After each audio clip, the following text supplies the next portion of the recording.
We are with Jeff Tittel, the director of the New Jersey chapter of the Sierra Club. Good morning, Jeff. Good morning. Let's start off with some basic facts about the Sierra Club for our viewers who may not be totally familiar with it. What is the mission and goal of the Sierra Club, and how is it funded? Sure. Well, the Sierra Club is the nation's oldest and largest conservation and environmental organization. We have about 20,000 members in New Jersey and about 1.2 million nationally.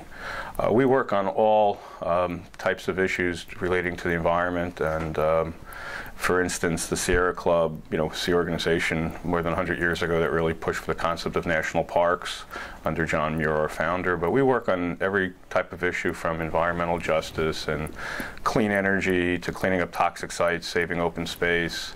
The Sierra Club is also very different than other organizations. We also are pro-choice. We believe in campaign finance reform, and we oppose the war in Iraq, as well as missile defense. So we have a broader agenda than many other groups. We also work well with many of our allies in labor, not just in the environmental movement. So we tend to take a bigger picture view of the environment, from campaign finance reform to the rights of workers to have collective bargaining. And is the club totally funded by donations? Mostly from our members, but we also get grants and some large donations from different people, but mostly it's our membership, and we're a membership-driven organization, meaning that they set the policy and elect the officers. Okay. Getting to some of the pressing issues on the environment, this past Monday, BPU President Solomon said that the jury is still out on whether hydraulic fracking is harmful to the environment, and Karen Alexander, who's the president of the New Jersey Utilities Association, said that decisions on fracking shouldn't be based on what she called certain films. The Assembly Environment Committee just passed a bill to ban byproducts of fracking in New Jersey, but the Star-Ledger is reporting that the bill will probably not go to the Senate until the next session. How important is this ban, given that we probably will have a no fracking law in New Jersey? Well, I think it's important because with all the development of fracking in Pennsylvania and New York, they're going to be looking to dump millions of gallons of toxic waste, and they need it treated in sewer plants. They also are going to have, tons and tons of what are called residue from drilling, and they need to send them to toxic landfills and other places. So, the concern for fracking isn't just what's going to happen in the Delaware River, but also the fact that we have a lot of sewer plants above water supply intakes. Just on the Passaic River alone, there's 72 major sewer plants above major water supply intakes. And so if we start bringing in fracking fluid into New Jersey to be treated in our sewer plants, one, they're not designed to handle that type of waste. Two, if there's a spill or an accident, it could directly affect water supply intakes. And what people don't understand is, according to the General Accounting Office, this is not an environmental organization, this is a nonpartisan branch of government. There are more than 600 different hazardous chemicals in fracking fluid, and it has everything from carcinogenic chemicals like benzene and toluene to so when the fracking water comes back up, it can pick up uranium that's in the ground or arsenic. So it's really a witch's brew of toxic chemicals, and if we allow that to be going through our sewer treatment plants, which really can't treat it, and into our waterways, it can have a direct impact on water supply. Other than legislation to put the brakes on fracking, what else can be done to protect the Delaware watershed? Well, I think the big thing is for the governors to put a ban in place. Both Governor Cuomo and Governor Martell of Delaware have come out against the Delaware River Basin Commission rules because they're too weak, and and we have a moratorium in place until there are rules adopted. So we need to keep that moratorium in place until fracking is proven safe, and I don't believe it can be. Every time there's a new scientific study, it shows how bad fracking is for the environment. Not only is it all the toxic chemicals, but it's the cutting down of hundreds of thousands of acres of forest. It's the pipelines that are going to come from Pennsylvania, cutting through New Jersey's highlands and through the middle of Jersey City. There's so many different elements to this that the more you learn about fracking, the more you realize how dangerous it is. Let's switch to solar energy. How has the price dip of solar renewable energy credits impacted the installation of solar facilities in the state? And is there a correlation between this and the governor's abandonment of RGGI? I think there's a direct correlation not only between the governor's abandonment of RGGI with the drop of the price of solar credits, but also his policies where he stole $400 million out of the clean energy funds to balance our budget, took the $63 million from RGGI, has called for a reduction of our renewable energy goals from 30% down to 22.5%.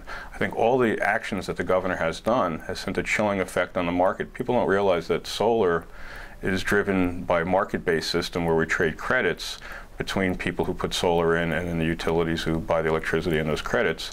And so I think what the governor has done by threatening and trying to pull out of RGGI, by cutting back our goals in the Energy Master Plan, getting rid of solar rebates for household consumers, for individual households, has put a chilling effect on the market. Should something be done to boost the SREC price, and if so, what? I think the best way to boost the SREC price is a bill that we're working on right now. It's moving through the Senate and the Assembly, S-3032, which would raise our renewable portfolio standard from 22.5% to 30%, would increase the steps for the solar program, allowing for more solar installations per year and more credits. That in turn will, I think, help move the market forward. Quite frankly, we don't need to go in there and necessarily set a minimum price. What we need to do is allow the market to work by removing these obstacles that the Christie administration has now put in the way of solar. And by the way, New Jersey is #2 in the nation in solar installations. Even last month, in spite of Christie's trying to weaken the solar programs and shift resources to build more fossil fuel plants, we had 40 megawatts of solar go into place. It was a record. We have over 400 megawatts of solar, which is actually the size of a medium-sized power plant, and it really not only helps produce renewable energy, it saves consumers money, and it reduces about 500 tons of pollutants per day that would be coming from a regular power plant that it's replacing. Is the state doing enough to promote offshore wind power? No. We have a very good law we passed a year and a half ago, but we're still waiting on the Board of Public Utilities to come up with rules to implement that law. I think they're dragging their feet way too long. We also have concerns with the federal government as well. The Department of Interior still makes it easier to put an oil well off our coast than a windmill. That Cape Wind took 9 years off of Massachusetts to get approvals. And we're still waiting 3 years for meteorological buoys to go off our coast to get approval from the Department of Interior to start doing a lot of those more in-depth studies that are necessary for putting wind off our coast. Okay, switching from renewable energy to nuclear. The last time you and I talked, you indicated that you were skeptical about the proposed closing of the Oyster Creek nuclear plant in 2019 when their current license expires. Most of the regulations on nuclear energy are at the federal level. Should this be an issue for New Jersey voters in next year's congressional election? It should be. I mean, there's a couple of pieces to it. One, nuclear power is not only unsafe and there's no place to put the waste, it's extremely expensive. Recently, a power plant in Maryland was canceled. The plant would have produced 1,500 megawatts of electricity and would have cost $20 billion. You could do 3,000 megawatts of offshore wind for $10 billion. So just understand how expensive it is, besides all the safety issues. When it comes to Oyster Creek, yeah, I think that, unfortunately, that the governor basically did a con on the people in New Jersey when they said they're going to close the plant in 10 years. He did it so they wouldn't have to build cooling towers. Superheated water from Oyster Creek is one of the major sources of pollution on the bay, and it drives up algae in the bay and lowers oxygen levels, and really is a major contributor to what's happening in the bay, with it really declining. And what he did is he said, well, we're going to close it in 10 years so they don't have to build cooling towers. The problem is that they have a license from the federal government that's good for 20 years. And the permit for the water withdrawals allows them to continue to take a lot of water out of the bay. So we think it's just, Christie PRing himself to the public, but the real reason was to cancel the need for cooling towers, which was in the permit that came out of the last administration. Okay. Also on Barnegat Bay, the Atlantic City Press reports that Commissioner Martin is pushing for what he calls a more holistic approach to the pollution problems. He advocates a partnership between government and volunteer organizations.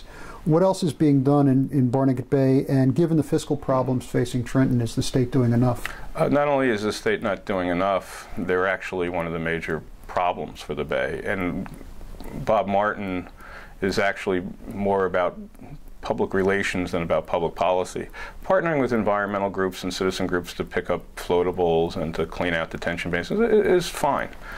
But Governor Christie vetoed 3 major bills that we passed in this legislative session that would have helped clean up the Bay. The most important one was on TMDLs, and TMDLs are a tool under the Clean Water Act. It's called Total Maximum Daily Load, where you cap the pollutants coming into the Bay and then you start reducing them. The governor vetoed that bill. He vetoed the bill to allow for better planning for stormwater, and he vetoed the bill that would allow for the retrofitting and cleaning up of stormwater. So while they're out there saying they care about the Bay and they're doing something, I think the actions speak louder than words. When you veto the 3 most important bills to help clean up the Bay, it shows you that you're really on the side of the development interests, like George Gilmore, who's the head of the Republican Party in Ocean County, who's also a lawyer for developers, that you're more concerned about developers than you are about the boaters or the people who use the Bay.